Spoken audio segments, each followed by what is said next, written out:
How many people believe in the idea that the way you think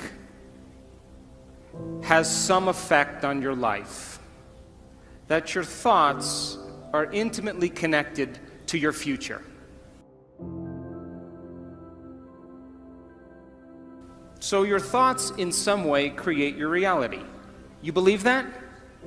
So how many people in this audience have a clear vision of their future? You see, you think 60 to 70,000 thoughts in one day. Out of those 60 to 70,000 thoughts that you think in one day, 90% of those thoughts are the same thoughts as the day before. So if you believe that your thoughts somehow are connected to your life, then the same thoughts always lead to the same choices. The same choices always lead to the same behaviors. The same behaviors create the same experiences, and the same experiences produce the same emotions. And those very same emotions drive the very same thoughts. And your biology, your neurocircuitry, your neurochemistry, your neurohormones, and even your genetic expression is equal to how you think, how you act, and how you feel. And how you think, how you act, and how you feel is called your personality. And your personality creates your personal reality. That's it. So then, if you wanted to create a new personal reality, a new life, then you would have to start thinking about what you've been thinking about and change it. You would have to become aware of your unconscious thoughts and observe them. You would have to pay attention to your automatic habits and behaviors and modify them. And you would have to look at the emotions you live by every single day that are connected to your past and decide if those emotions belong in your future. You see, most people try to create a new personal reality as the same personality, and it doesn't work. You literally have to become someone else. So your brain is organized to reflect everything you know in your life. Your brain is a record of the past. It's an artifact of all the things you've learned and experienced to this moment. So if you wake up every morning and get out of bed on the same side, shut the alarm clock off with the same finger, shuffle into the bathroom and use the toilet like you always do, go and get a cup of coffee and drink coffee out of your favorite mug, then get in the shower and wash yourself off in the same routine way, drive to work, get to work, see the same people that push the same emotional buttons, do the same things that you've memorized and do so well, then hurry up and go home, and hurry up and check your emails, and hurry up and check your Facebook, then hurry up and go to bed. Here's my question. Did your brain change at all that day? We could say that you were thinking the same thoughts, performing the same unconscious actions, living by the same emotions, but secretly expecting your life to change. So there's a principle in neuroscience. And the principle says, nerve cells that fire together wire together. So if you're thinking the same thoughts, making the same choices, demonstrating the same behaviors, reproducing the same experiences that stamp the same networks of neurons into the same patterns, and then produce the same emotions, you're going to hardwire your brain into a very finite signature. Because as you fire and wire the same circuits in the same way, those circuits begin to become more connected. And by the time you're 35 years old, this is science now, we become a set of memorized behaviors, unconscious habits, automatic emotional reactions, beliefs and perceptions, and even attitudes that function just like a computer program. And if you do something over and over and over again, the repetition of those actions over time conditions your body to know how to do it better than your mind. And a habit is when your body knows better than your mind, where you've done something so many times that the body now knows how to do it better than the brain. And so 95% of most people's behaviors, attitudes, thoughts, beliefs, emotional reactions are subconscious programs. So why is that important?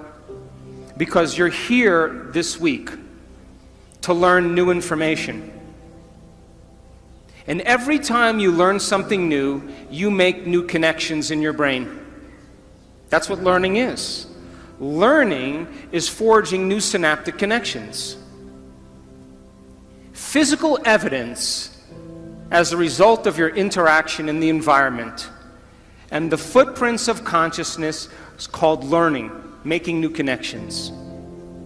And the Nobel Prize laureate Kandel in the year 2000 found that when people learned one bit of information, they doubled the number of connections in their brain from 1,300 connections to 2,600 connections. But if they didn't review that information, if they couldn't repeat it, if they couldn't remember it, those circuits pruned apart in hours or days.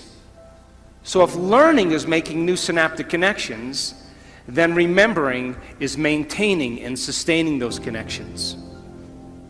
And you are here this week to learn vital information about creating a future and be defined by a vision of the future instead of the memories of the past.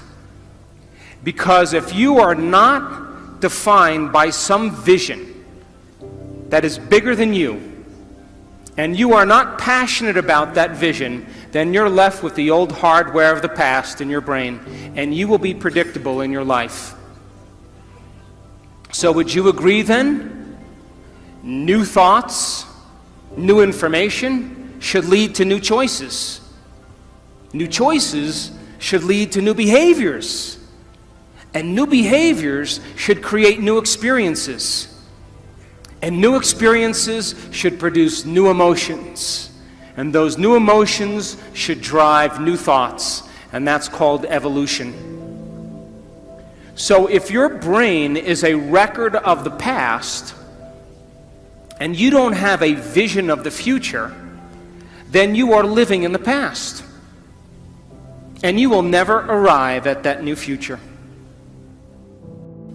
So then if you wake up in the morning and you are not being defined by a vision that's bigger than you, and it doesn't get you out of bed and inspire you into possibility, and you get up living from the old hardware of the past and the old emotions stored in your body, do you know what's going to happen to you? You're going to wake up and you're going to open your eyes and you're going to see the same people and go to the same places and do the exact same thing at the exact same time. And the moment you open your eyes, all of a sudden now, it's your external environment that's controlling how you think and feel. Because you have a neurological network in your brain for every person you know, every place that you go, everything that you own, everything that you do.